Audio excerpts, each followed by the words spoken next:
Heroes exist everywhere, in every neighborhood. They're ordinary people with an extraordinary love for their gente. And it's that love that gives them the strength to lift up an entire community. My name is Amira Leon, and this is For the Love of the Neighborhood. Today, we're venturing to the San Gabriel Valley to speak with Paul Avila. Hello, Paul. How are you doing today? I'm doing fantastic. Tell me a little bit about yourself. I'm founder of Pauly's project. We're doing great things in our community, handing out radios, sharing the gift of music. So where are we now? Tell me about your space. Kind of almost like a studio apartment, I guess you'd call it. It's good because I have all eyes on Pauly. There's a big open space where I'll do his haircuts or stuff like that. And then we'll walk to the table and he'll sit down for a good meal. And then we'll go to his bed. That's his toy time. And he'll kind of sit back and relax and has all his musical toys spread out in front of him. And who is Pauly? Pauly is my son. He was born blind and autistic. We found out at a young age that Pauly was soothed by music. He was about 3 or 4 years old. And one day we put on the headphones. He just lit up. You just see this huge smile and him just rocking his head back and forth. All right, we got something here.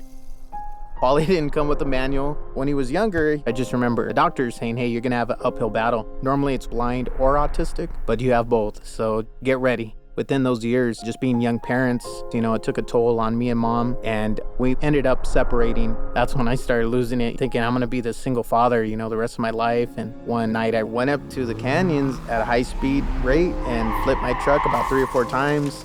When the police showed up, my truck was upside down, and I remember them walking, and I just remember hearing their shoes, and they're like, oh, this guy's gone. There's no way that somebody would have survived this accident. Going to the hospital, my mom just said, what are you doing with your life? If you want to live for yourself, at least live for your son, Pauly. And it was just something in those words that clicked. As a young child, I didn't always have my dad in my life. So my Tío Alfonso, he was a mentor as far as a father figure because he would tell me all the right things. I just remember him living a very hard, rough, and difficult life. And you go in prison, get released. When he was out, he would always take to the streets of Skid Row. So we'd always go and visit him. And I remember being in the back of my mom's car and just kind of a little scared, kind of peeking out the window like I didn't want to make eye contact with anybody. The only good thing is I knew I was going to see my uncle. My mom would pull up and he would come and, give me a big hug and, ask me how I was doing. We'd give him his supplies and he always said I was like the son he never had. Fast forward now, I just felt like I got to do something with my life. I survived an accident that flipped my truck.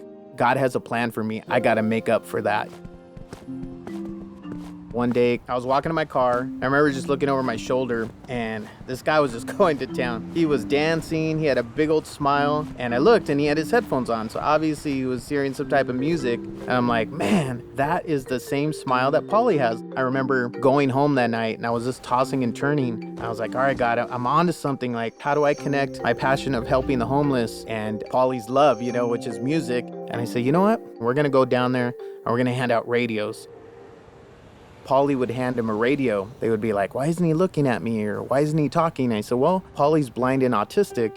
And they would just be speechless. Like this angel appeared and Pauly really touched their hearts. A lot of our friends experiencing homelessness say the hardest part of homelessness is loneliness. And you guys are some of the few that come out and acknowledge us. Did you ever expect it to be 9 years? Oh, no, not at all. We just started opening it up to volunteers. And now it's even beyond radios. We give out so much more.